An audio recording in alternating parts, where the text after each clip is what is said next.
Breaking news. మహారాష్ట్రలో ఎన్నికలు పూర్తయ్యాయి. మహాయుతి కూటమికి జనం పట్టం కట్టారు. ఇక్కడ వరకు ఓకే. సీఎం అభ్యర్థి ఎవరు అనే అంశంపై ఉత్కంఠ నెలకొంది. బీజేపీ అత్యధిక స్థానాలు సాధించిన పార్టీగా అవతరించింది. 145 స్థానాలు మ్యాజిక్ ఫిగర్ కాగా కమలం పార్టీకే 132 సీట్లు ఉన్నాయి. ప్రస్తుత సీఎం ఏక్నాథ్ షిండే నేతృత్వంలోని షిండే వర్గం శివసేన పార్టీ 57 స్థానాల్లో విజయం సాధించింది. అదే కూటమిలోని మరో పార్టీ అజిత్ పవార్ ఎన్సీపీ 41 సీట్లు సాధించింది. 3 పార్టీలు కలిసి విజయం సాధించినందున ఏ పార్టీకి సీఎం పదవి దక్కుతుందనే చర్చ మొదలైంది.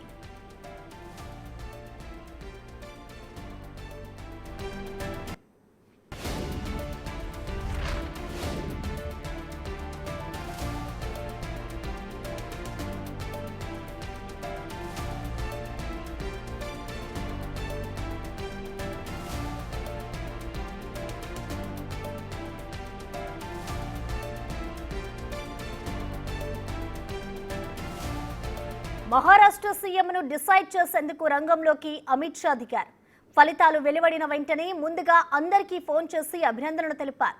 ముఖ్యమంత్రి అభ్యర్థిత్వంపై తొందరపడి ఎవరూ మాట్లాడవద్దని షా సూచించినట్లు సమాచారం. ముఖ్యమంత్రి అభ్యర్థిత్వంపై అమిత్ షా అధ్యక్షతన రేపు కీలక సమావేశం జరగనుంది. ప్రధాని నరేంద్ర మోడీ, అమిత్ షా మధ్యలో ఎవరున్నారనే దానిపై ఉత్కంఠ కొనసాగుతోంది. ఈసారి బీజేపీ అభ్యర్థికే ముఖ్యమంత్రి పీఠం ఇవ్వాలంటూ ఆ పార్టీ నేతలు డిమాండ్ చేస్తున్నారు.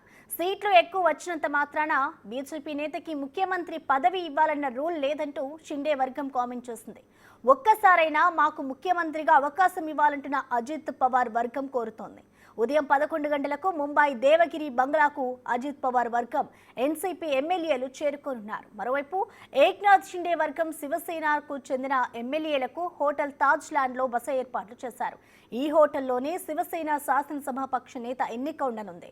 ఉదయం 10 గంటలకు కాంగ్రెస్ శాసనసభాపక్ష సమావేశం, తదుపరి ఇండియా కూటమి ఎమ్మెల్యేల సమావేశం నిర్వహించనున్నారు.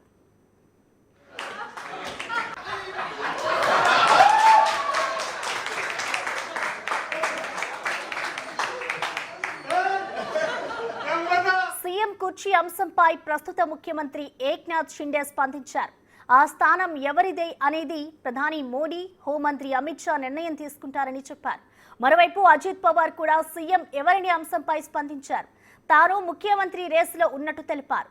అందరం సమిష్టిగా ఉంటేనే సేఫ్గా ఉంటామని దేవేంద్ర ఫడ్నవీస్ కామెంట్ చేశారు. బీజేపీ నేతలు మాత్రం దేవేంద్ర ఫడ్నవీస్ ముఖ్యమంత్రి అవుతారని చెబుతున్నారు. ఈ నేపథ్యంలో అతిపెద్ద పార్టీగా అవతరించిన బీజేపీకి అధికారం దక్కుతుందా? ఇప్పటి వరకు సీఎంగా ఉన్న ఏక్నాథ్ షిండేకు మరోసారి అవకాశం ఇస్తారా? ఇద్దరిని కాదని అజిత్ పవార్కు అధికారం కట్టబెడతారా అన్నది చర్చనీయాంశంగా మారింది.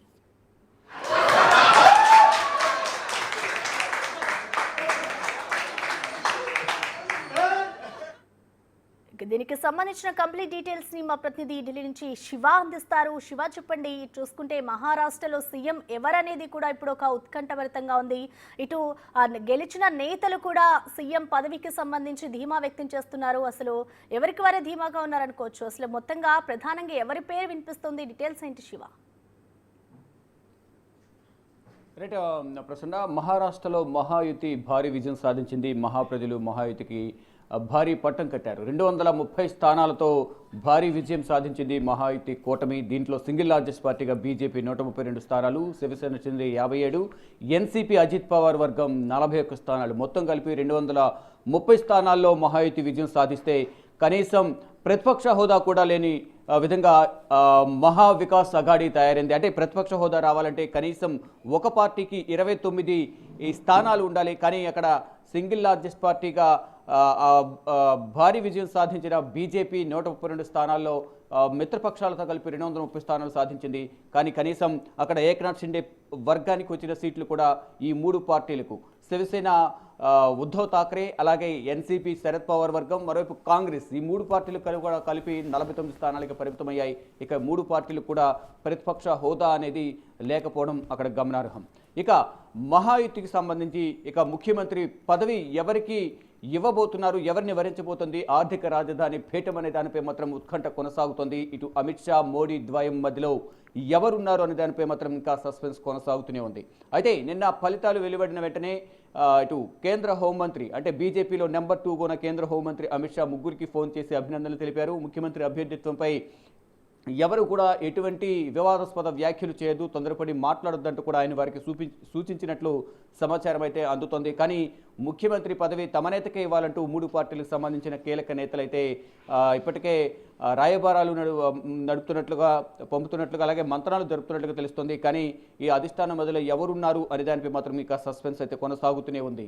ఇక నిన్న విజయోత్సవ సంబరాల్లో భాగంగా బీజేపీ కేంద్ర కార్యాలయంలో ప్రధాని నరేంద్ర మోడీ ఇటు నా బెస్ట్ ఫ్రెండ్ ఫడ్నవీస్ అంటూ అంటే ముందుగా అభినందనలు తెలిపారు. తర్వాత ముగ్గురు గురించి వ్యాఖ్యానించారు. నా బెస్ట్ ఫ్రెండ్ ఫడ్నవీస్ దేవేంద్ర ఫడ్నవీస్ గతంలో మహారాష్ట్ర ముఖ్యమంత్రిగా చేశారు. ఇటు ఏక్నాథ్ షిండే శివసేనలో ఉన్న సందర్భంలో అక్కడ ఉప ముఖ్యమంత్రిగా చేసి చీలిక రావడంతో బీజేపీతో కలిసి ముఖ్యమంత్రి అయ్యారు. ఇక అజిత్ పవార్ శరద్ పవార్కు సంబంధించిన పార్టీలో కీలకంగా వ్యవహరించారు. రాష్ట్ర రాజకీయాల్లో కీలకంగా ఉన్న అజిత్ పవార్ అక్కడ ఎన్సీపీ అధినేత శరద్ పవార్తో విభేదించి బీజేపీతో జతకట్టి ఆయన కూడా ఈ లాస్ట్ 2-3 సంవత్సరాల్లో ఉప ముఖ్యమంత్రిగా పదవి బాధ్యతలు చేపట్టారు.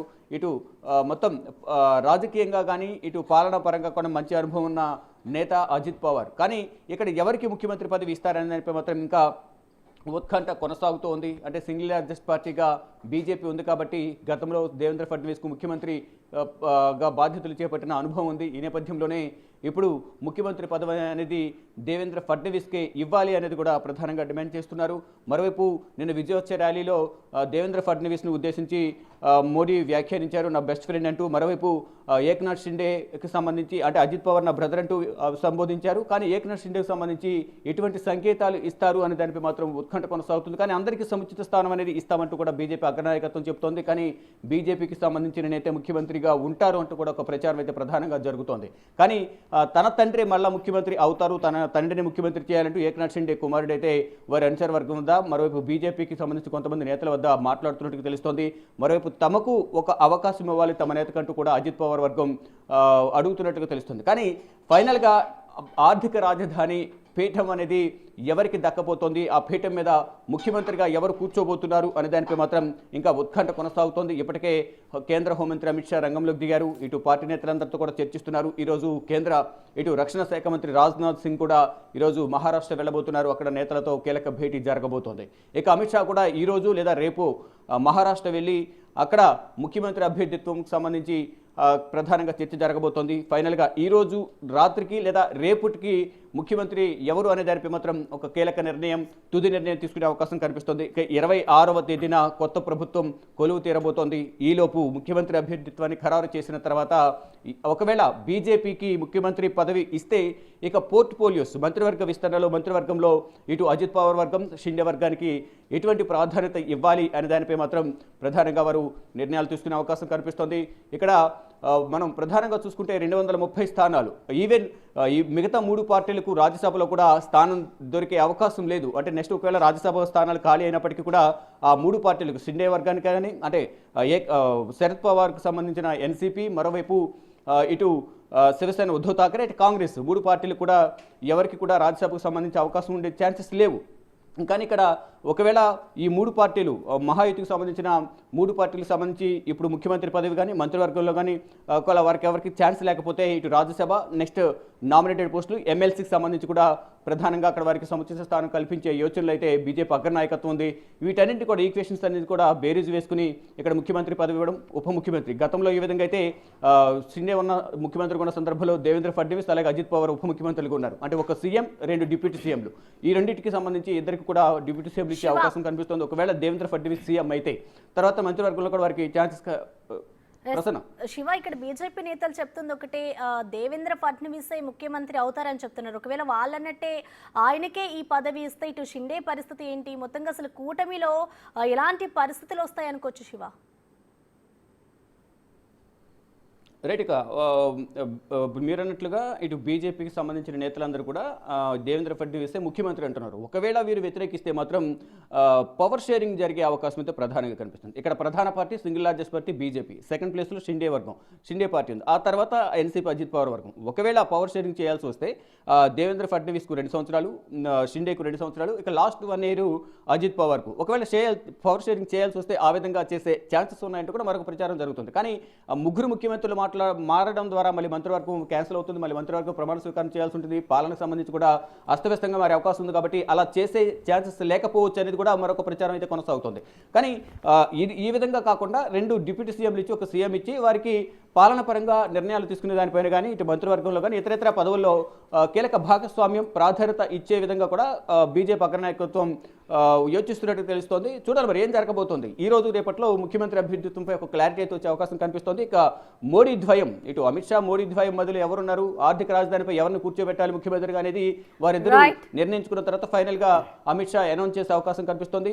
మరోవైపు ఈరోజు ఈ శాసనసభ పక్ష సమావేశం, ఈ పార్టీలన్నింటికి సంబంధించి అందరూ కూడా సమావేశం కాబోతున్నారు. అజిత్ పవార్ వర్గం కానీ ఏక్నాథ్ షిండే అలాగే కాంగ్రెస్ ఇతర పార్టీలన్నీ కూడా సమావేశమై అసెంబ్లీలో శాసనసభ పక్ష నేత ఎవరు అనేది నిర్ణయించుకుంటారు. ఈరోజు సమావేశాలు జరిగిన తర్వాత అధికారికంగా వారు శాసనసభాపక్ష నేతను ఎన్నుకుంటారు. ఇక మొత్తంగా చూసుకుంటే మహారాష్ట్రలో మహాయుతి కూటమి అనేది దుందుంబి మోగించింది.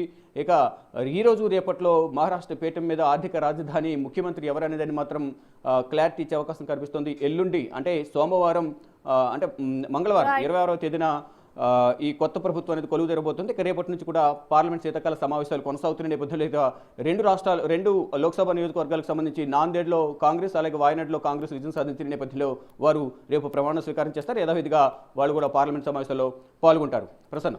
Thank you Shiva.